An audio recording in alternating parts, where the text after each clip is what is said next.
Hello, everyone. We're back with another series, podcast series this summer, our summer podcast.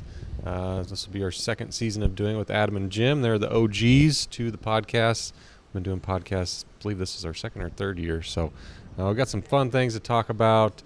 We're a week and a half away from Memorial Day, recording this on Wednesday, March 14th. The pool is filled. Summer programs are right around the corner. We're here. This busy season is here, and we're here for it. So we're going to get into a few things, talk golf shop, golf events, golf course, 150 markers, course conditions, anything else we get into. So I'm going to turn over to Adam.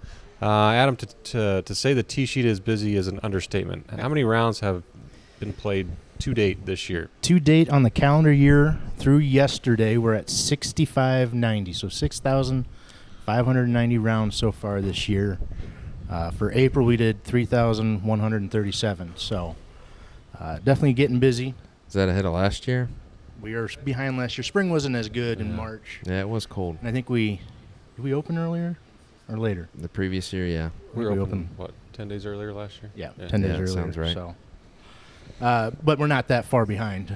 Don't worry, members. There's plenty of time for you guys to catch up and get some golf in. Yeah. To Evan's point, we're getting closer to summer. Tee sheet wise, the weekdays we're in season times starting tomorrow, which would be 8 o'clock on the weekdays to 6:45, and then on the weekend, right now for a little bit, and I'm not going to put words in Jim's mouth here, but we'll be at 7 for a little bit here, probably through the month of May, and then probably get up there to that 6:30 time frame on the weekends. Yeah, we'll do that probably 2-3 weeks either side of the summer solstice. Solstice allows us enough time to do everything we need to do and let you guys have it during the peak golf season, the longest days. So how many tee times is that on a weekday or weekend day when you're peak season? I know you referenced it at the golf committee meeting yesterday, but it might be good for our listeners to know exactly how many spots we have. So outside of Monday, which I didn't look at because that's a later start, but Tuesday through Friday, we do have 72 tee times available, which would accommodate 288 people in foursomes. Okay. We do allow fivesomes, so that number could be higher if everybody was a fivesome. On the weekend, we add 10 tee times. We get to 82 tee times and 328 available spots for foursomes. I think last year we averaged on the weekend probably about 260 to 270. I was going to say pretty much full. I'm not sure. As everybody knows, today was Wednesday. I'm sure at 8:01 the entire tee sheet was gone. So we'll keep working on trying to get some more times in there, but it's going to be, unfortunately, we're just busy. Get them while they're hot. Which is a good problem. So yeah, it is busy. And speaking of our tee times and when we release them, that's been a topic of conversation with some around the club in the last couple of years when we've seen golf being played at really a record level. And we did a survey late last fall over the winter, and that was a question we had is whether our day that we release tee times for the weekend, i.e. Wednesday, is the best day in the members' opinion. And it came back with the overwhelming majority are very happy and satisfied with what day we're releasing tee times. So right now the board, as well as Adam and myself, don't have any plan to change that. Always a topic of conversation, but something I did want to pass on from the survey for transparency, because it's tough, especially when it's for the following Wednesday too. But right now it seems to be working pretty well for the most part. There is some gaming of the tee sheet that goes on from time to time, but I just looked 10 minutes ago, and there was an 8:18 for Saturday morning wide open. So there's sometimes it might get taken, but then a lot of times there's tee times that open up sporadically. And we did remove the X's, at 48 hours now? 48 hours. From 72 hours, wasn't it? Or it was 24. 24, excuse me. 40. So, that's Thursday for Saturday and Friday for Sunday. So trying to give people enough opportunities to come out here and play golf, because people are playing golf. I looked at last Sunday. It was Mother's Day. I think we had started the day with almost 260, 265 on the tee sheet. I don't know if we finished there, but that we had that on the tee sheet. And then we served 350 people for brunch in the clubhouse. So place is alive. It's hopping. So things are good. Adam, a couple more things with you. Got some familiar faces back this season on your staff. All your pros, your full-time staff stayed intact. Some new faces as well. What are some of the things you and your staff are prioritizing this year when it comes to overall service and experience in the bag room and both the pro shop? Yeah, so very fortunate. I guess I must have been a nicer boss last year. Everyone's back. Everyone's excited, ready to go. So the big thing for us this year is we want to make sure we're trying to acknowledge each and every member each time they walk through the shop, or my outside kids are telling you hi and looking you in the eyeballs and communicating with you, because It's a life skill for them. life skill for them. Get off the phone a little bit. We'll have that person back down there on 18 whenever we can, cleaning clubs. The kids will be out in the parking lot running around a little bit more.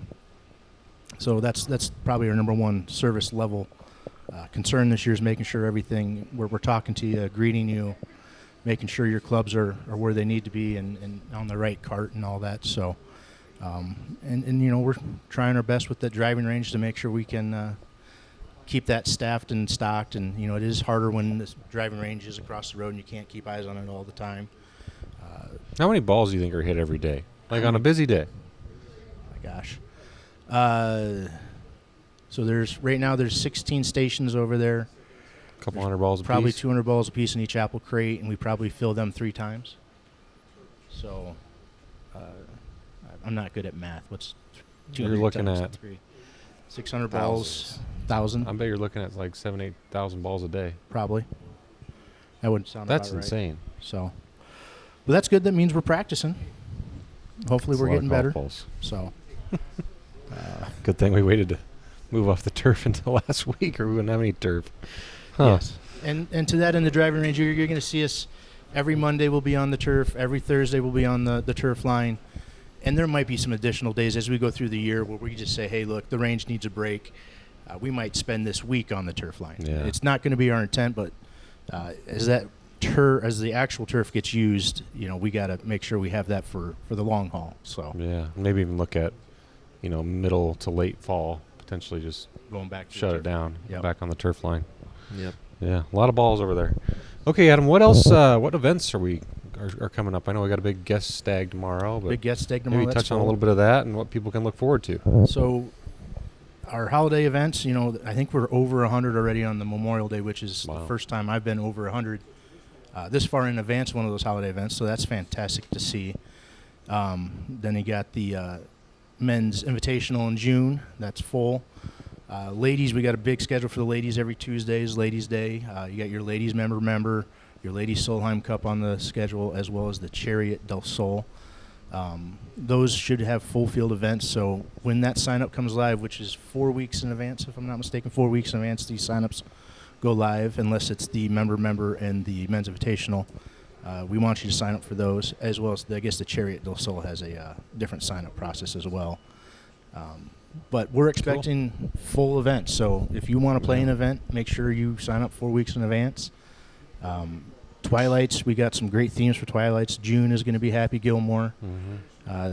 July is County Fair, and then your always popular glow ball event, which is inherently dangerous but fun. So We say prayers that night. we Or say extra fun prayers, I should so, say.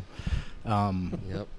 But it's a good time, and we used the new light up system last year for that. So That really helped out the staff and just let somebody else come more in fun. set it up and clean it up. So that Memorial Day event, full is what, 120? 120 would be full. Wow.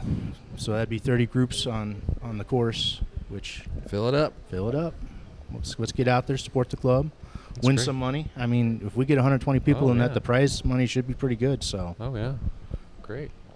Awesome. Well, thanks, Adam. I'll turn it over to Jim. Let's talk turf, or should I say dry turf?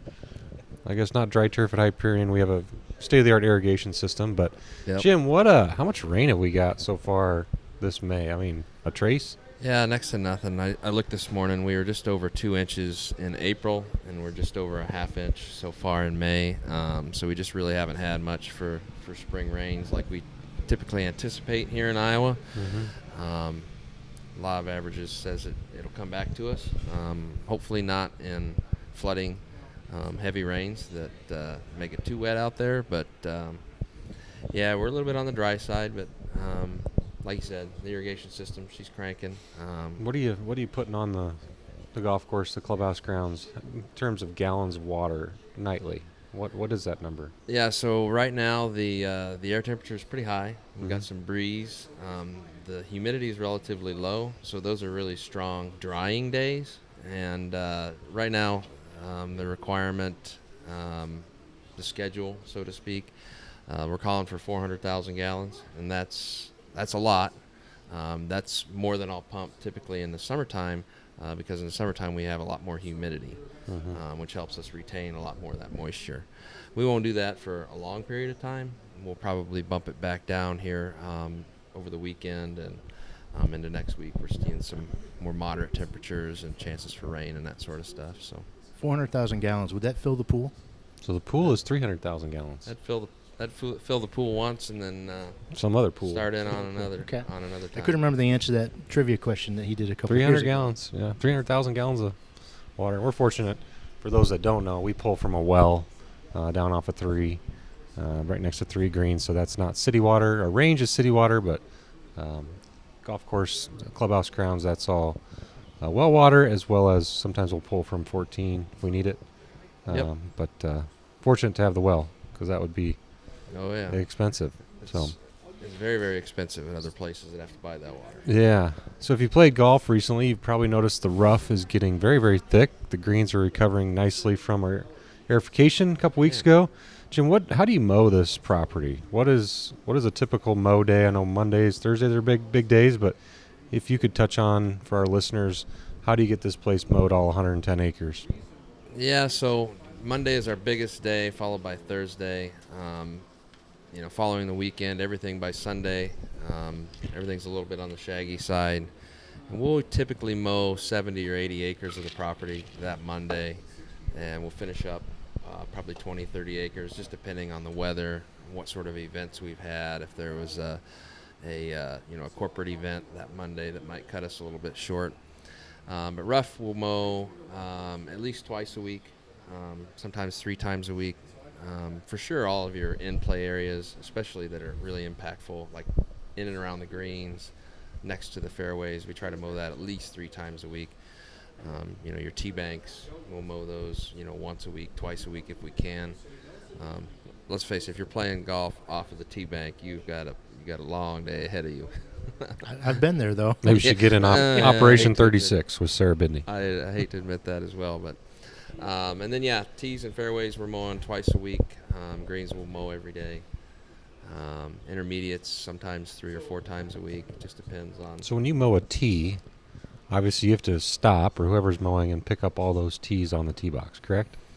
So it just depends on what all maintenance is going on that day. But the rule is if you're on the tee box and there's broken tees or leftover tees, that you pick those up. Okay. So sometimes that's the person moving the tee markers on the weekend, or it might be the person mowing the tee or that sort of thing. So that definitely takes some time when you're trying to knock out how many tee boxes we have. very time consuming. Yeah. If you didn't have to get off the mower, you'd mow these tees in 3 or 4 hours. But moving the markers, picking up the broken tees, it quickly turns into an 8-hour day if the guy doesn't get any help with those sorts of. So you'd greatly appreciate the membership when you break a tee, throw it in the little tee collector. Yeah, it'd be fantastic if I never found an unfilled divot, or if I never found broken tees in the collector. The thing that kind of shocks me is it must be a single-use golf tee. Are you buying single-use golf tees? Because there's a lot of them that are just, that's a perfectly good tee just laying there. To your point, we did go through about 70,000 tees last year. And those are the members' tees. They're not my Members. tees. They're Members' not your tees. tees. It's a lot of tees. It is. So Adam mentioned how many rounds of golf we're seeing with our tee sheets being nearly completely full every day. How does that? What challenges does that cause to your team? When it comes to just overall maintenance of the course, as well as cart traffic, because our cart traffic is way up, and trying to keep this place looking as good as it looks. Yeah, it's a big challenge. We kind of we're in a hurry to get everything done ahead of play, because when the tee sheet's full, it's difficult for us to get in amongst the players, because by the time you hop out and do what you need to do after a group passes by, you might have a minute or 30 seconds, and the next group's in the middle of the fairway waiting on you again. So it's really a rush to get all of the really necessary chores, maintenance, cleanup done ahead of the first player. On a weekend, when we move that up to 6:30, we just don't have a lot of room for breakdowns of our equipment. So we got to make sure our equipment's in good repair when the demand for golf is this high, because I got to get it mowed. If I don't, I'm not going to get another chance probably till tomorrow. As far as challenges with traffic and that sort of stuff, we try to put blocks out and try to avoid ropes. The idea is we really want people to scatter. When you put ropes and blocks, then you kind of create pinch points, and then the turf just gets worn out incredibly fast. Cart path edges are always going to be a challenge. Once we get through aerating greens, tees, fairways, and all that sort of essential stuff, I'd like to circle back, with our new aerator that we purchased this year. State of the art. It's a mean machine. Goes a lot deeper and a lot faster than anything we've ever had before. Start doing some compaction relief around those cart path areas. Yeah, it's kind of striking a balance of having those ropes out and not creating pinch points. Hopefully one day we'll have some updates to the software on our carts to where we can actively manage some of those geofence areas, so they might change a little bit from day to day. But I can't really do that if you can't see that visually on your screen. That'd be really, really tough for me to move you closer and farther from a green, just to vary the traffic pattern. That's a hope that I have for our future. But you got to be able to see that on your cart. So that's a hope for our. Well, it could be a lot of fun if we just changed it daily and just watched everybody back up all the time. Let everybody guess and back up. I can't imagine the phone calls Adam would take if I logged in and started doing that every day. The phone calls you get? How about me? Yeah. A couple more things with you, Jim. 150 markers. Have not seen those out this year. We don't intend to put them out as of now. Touch on that a little bit. A few comments, both positive and negative, on those. Yeah, there's, we've heard a few people that miss them, and I understand that they are a reference point, right? Like, so if you miss the fairway and maybe your ball went right by the 150 marker, I understand that side of it, and I really do understand that you got to know your yardage, especially if you're a good player. But we have ample opportunities for you to know your yardage. The cart tells you the yardage to the center of the green.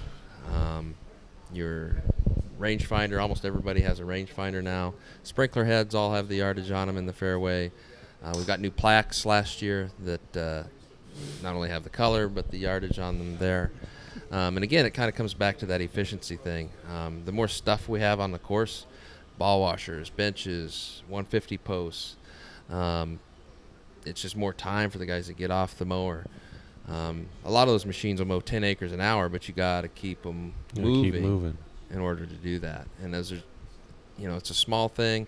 I understand people may be missing them, but it probably takes half hour to an hour off of the time, to mow the rough out here. Mm-hmm.